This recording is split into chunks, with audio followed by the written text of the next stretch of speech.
I have never been on a flight where people are so excited to take off. Just 19 hours to go. Back in October, I flew on a nearly 20-hour flight from New York to Sydney with Qantas Airways. But this wasn't your ordinary long-haul trip. There were only 50 people on board because this was a test flight to see how ultra-long flights affect passengers and pilots. But is bringing a flight like this to regular service possible? And would customers even want to be in the air that long without a break? Normally, if you're flying from New York to Sydney, you'll have to stop for a layover, which usually adds to jet lag and takes longer than a direct flight. So airlines have been working towards more convenient routes. Qantas recently tested 2 flights, New York City to Sydney and London to Sydney. At nearly 19.5 hours long, they each set the record for the longest passenger flight in the world at the time. The test flights were aboard a Boeing 787-9 Dreamliner that only had about 40 passengers and 10 crew members on board. Because technically, these planes couldn't make the distance with a full payload. They would have run out of fuel. We have 2 crews, 4 pilots in total. We'll have a Team A and a Team B, and we'll be swapping throughout the night to ensure that the pilots get adequate rest. Pilots gave urine samples every 4 hours to test melatonin levels. They were also outfitted with an activity monitor, a light monitor, and an EEG headset to monitor their alertness. There's a whole bunch of sensors in behind this strap here that are measuring our brainwave activity. So obviously, this was no ordinary flight. We were making aviation history. Just getting ready to take off. 20 hours to Sydney. Qantas 7879, we really appreciate your help tonight, and just to be part of history with linking these 2 great cities of New York and Sydney. And 19 hours and 5 minutes later, we should be touching down in Sydney. We were flying in business class seats, but the Qantas team asked us to rotate through the coach cabin to balance out the weight on the plane.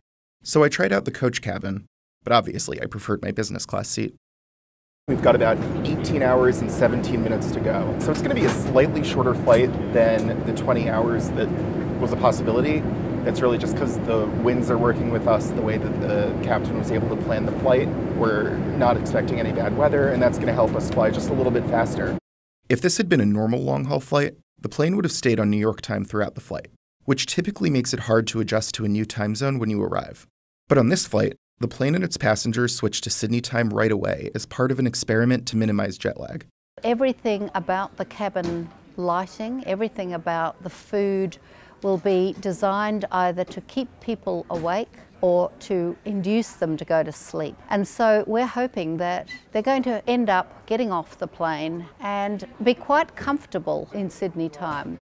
Throughout the flight, we had to follow a sleep schedule, but normally, passengers wouldn't have had to do this. Right now, the cabin lights are all bright, everybody's walking around, taking pictures, and we're really just trying to, power through and stay awake. To keep us from falling asleep, we were encouraged to get up and walk around. I went and checked out the crew quarters, where cabin crew members and pilots can take a nap between their shifts. Then, it was time to eat. This is the first meal. This is the one that's a little spicier, chocolate, chilies, peppers. The first meal was light, spicy, and flavorful, helping us stay wide awake. We weren't supposed to have any alcohol because it would make us sleepy. After lunch, we were asked to stay awake for the next 4 hours until dinner. Some people watched movies, and others chose to keep moving, stretching, squatting, and even dancing. Definitely starting to feel a bit tired. It is 3 o'clock in the morning, New York time. We're about to have our dinner, and then after that, the whole plane is going to go to sleep. The flight crew came and put mattress pads on each of the seats. Then, it was time for a heavy dinner that would make us want to sleep. Cabin lights are dimming. Definitely feeling tired. It's been, I think, almost 21 hours that I've been awake. I'm super excited to go to sleep. At the touch of a button, the business class seats folded flat into a bed. Then, the flight attendants turned off the lights to match Sydney's nighttime. I passed out almost immediately and slept so hard. I just slept for more than 8 hours, which is the best I've ever slept on a plane. We have just under 3 hours to go.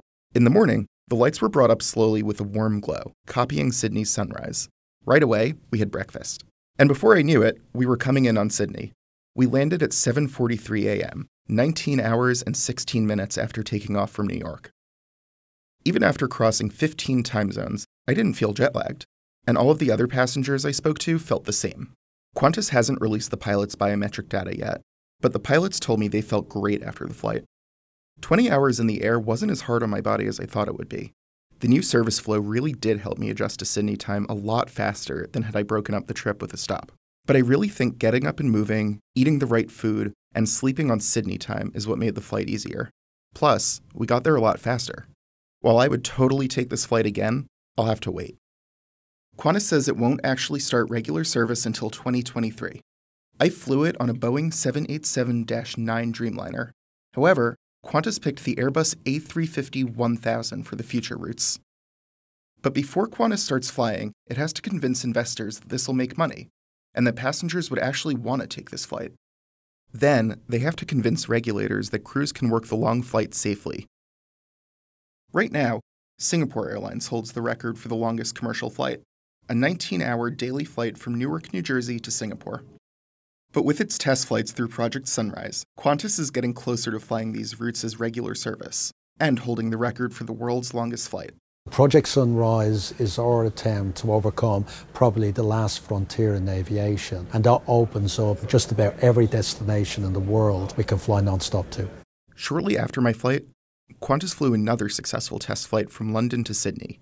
It came in at 19 hours and 19 minutes, setting another record for the world's longest flight. But Qantas' CEO said that's not what it's about.